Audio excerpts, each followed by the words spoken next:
बघा, आता चरित्र कोणतं आहे? आजामेळा झाला. आता वाल्मिक हा एक ब्राह्मणाचा मुलगा होता आणि त्याच्या कुटुंबामध्ये आई बाप बायको मुलं, आणि त्याचा उदरनिर्वाह करण्याकरता काही साधन नसतं. आणि मग गरिबी, आणि मग तो काय आहे, असा जंगलामध्ये गेला आणि तिथं जे लुटमार करणारे चोर होते.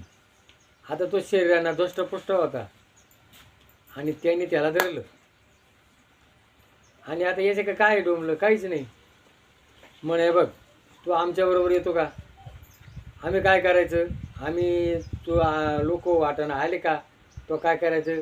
त्यांना धरायचं, त्यांचं मुंडकं उडवायचं आणि त्याच्या पैसे काय असेल ते आमच्या आणून द्यायचं. त्याचं आम्ही तुला दंड देत राहू म्हणून. चला. आणि मग त्याने काय केलं? त्यांच्यात सामील झाला. आणि मग एक माणूस मारला का एक खडा राजनं टाकायचा. असे किती राजनं भरले? 7 राजनं. काय आजही वाल्मिक ऋषी होता त्यावेळेला. आजही आपण वाल्मिक आहे. हा विज्ञान युगामध्ये हे सगळे साधनं घेण्याकरता, हा परिवार चालण्याकरता पहिलं जे जीवन होतं ते कसं होतं? साधं होतं. त्यावेळेला हाही तसा टाईमपास करायचा, जास्त वणवण करायची गरज नव्हती. पण आज मुलं बाळं परिवार या विज्ञानाचे साधनं घेण्याकरता, सुखसोयी करण्याकरता त्याला लागतो पैसा. आणि मग तो पैसा कसा कमवायचा? आपण त्या वाल्मिक ऋषीवानी आज पाप करतो. आणि मग कर्ज बोकांडी होतं. आणि शेतकरी काय करतात? घरातले माणसं म्हणतात, तो काय केलं आम्हाला काय माहिती. मग तो आत्महत्या करतो. काय शेतकरी आत्महत्या करू राहिलेत आणि कुटुंबामध्ये शेजारीनं आमकं केलं, मग तुम्ही घ्या. तिनं फ्रीज घेतला, तुम्ही घ्या. आणि त्या वाल्मिक ऋषीवाने आपण आज पाप करू राहिले. आपल्या पापाला कोणी जबाबदार नाही. आपल्या पापाला जोडीदार आपणच. तसा त्या वाल्मिकांना खूप लोक मारली. आणि एक दिवस नारद ऋषी त्या वाटाणा चाले होते.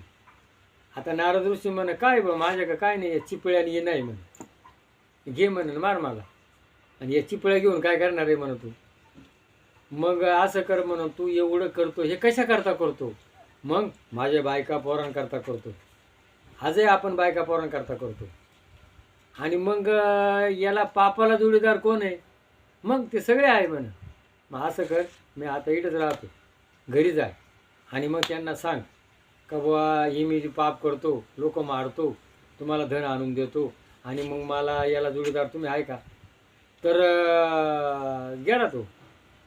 यानंतर बायकोला विचारलं म्हण, आता मी हे करतो म्हण, आम्हाला काय घेणे आहे तिकडं, आम्हाला फक्त तू आणून दे, आम्ही त्याला जबाबदार नाही.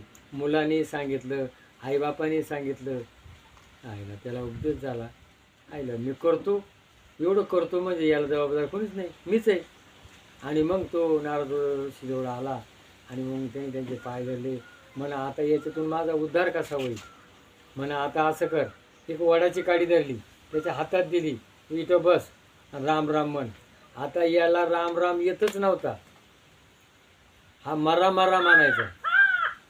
आणि मरा मरा म्हणता म्हणता त्या टोनपावाता वाळलेले झाड त्याच्यावर वारूळ झालं, त्याला पानं फुटले, आणि राम राम म्हणायला लागला.